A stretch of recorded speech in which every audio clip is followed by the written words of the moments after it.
put it in the window. And I've never seen this. He ran to the front of the car where the headlights are, and he bowed and said, "Domo arigato." Thank you very much. Now, I know we all go to Burger King and McDonald's. That doesn't happen.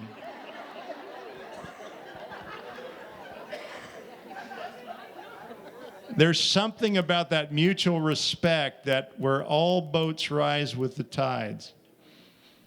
And so we experienced this for 10 days, and it was a beautiful thing. But I want to go one step further. Before all this traveling this last 6 months, I did something that is very special to our family, because my mother and my late mother and my father, who were original folks trying to build a school and a mission down in Haiti, part of a big team that did that. We've been part of this team in Haiti to go down and spend a week and do some mission work. Well, at the beginning of the summer, I got to go down with my daughters. For the first time, I brought my 2 daughters down with me, and we spent, with a medical team, we spent a week down there. This was before all this traveling, the beginning of the summer. And we went down to a little orphanage that is actually called Little Children of Jesus. That's the name of the orphanage. And I've never seen this before, but in part of the orphanage, there was a carefully sectioned off area. And it was an area where behind there, during the lunchtime, now I say it was a dining hall, but understand in Haitian terms, it was a big concrete room that was open air, that it was also their chapel, that was also their school, that was also, all the activities were done there, but at breakfast, lunch, and dinner, it became the dining hall. And I watched as this little boy was right on the other side of this little fenced-off area. And I didn't know why he was on that side, but I did see him be placed on the floor, and I saw his meal be put in front of him.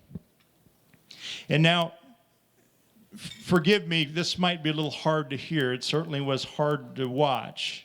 But this little boy, who was born with everything against him, who was abandoned in the poorest country of the Western Hemisphere, who was crippled, who had mental disability, who was confined to a wheelchair, also had a condition that maybe could be treated in the States, but certainly not in Haiti. It was a condition where he had to, in order to get any nutrition in, he would eat, and then he would bring it up again. And then he would have to eat it again. And I'm telling you, friends, and I don't say that to try to get any shock value, I want you to see this picture. This young, precious child who was struggling but happy as he was on this side and everybody was on this side. And in my mind, I had to think, God, where are you in this struggle? Where are you with this child who's crippled, who's abandoned, who's in a wheelchair, and who cannot keep his food down? Why is this? Where are you, God? I said in my subconscious, and then in the quiet that followed, it wasn't long until I heard God's still small voice said, "But Tom, don't you recognize me? I'm right in front of you. I'm on the floor." And then I saw, with the most amazing reverence I've ever seen, this Catholic priest who was part of the mission for the time being. He was down there. I saw him go in when he was done eating. I saw him clean that little boy from head to toe as if he was handling the communion elements themselves. He put him back in that chair. He took that little boy and he pushed him out to the circle where they were sitting around for their post-lunch sing-along. And the boy was smiling from ear to ear. And then I watched that priest go back into that room, and I saw him sterilize that floor. I saw him salt that floor, sterilize it again, scrape it. I saw him work on that floor for almost 45 minutes. so you could eat off that floor. And that's something he did for 45 minutes, 3 times a day. As long as that little boy had to eat the way he was going to eat with great reverence.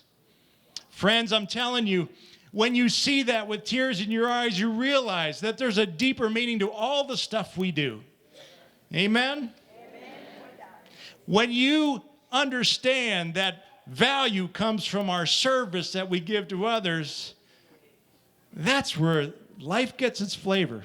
I think Ecclesiastes said it best. When you think about there's a time for everything and everything under heaven, and then at the end of that litany of times for it says very simply, the writer of Ecclesiastes says, I think God made everything beautiful in its time. And we don't know exactly what God is up to from beginning to end, but I do know one thing Ecclesiastes says.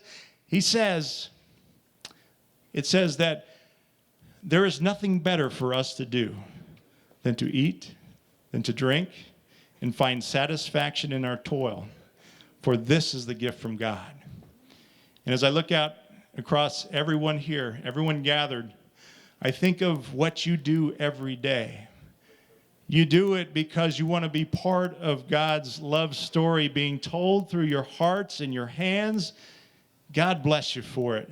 And I wish my prayer for all of Lee County and then all of the world is to see what you do and to get motivated by it and be changed by it so we don't waste time trying to entertain ourselves, but we serve each other, especially the less fortunate. Because when we do this, we entertain angels and don't even know it. Amen?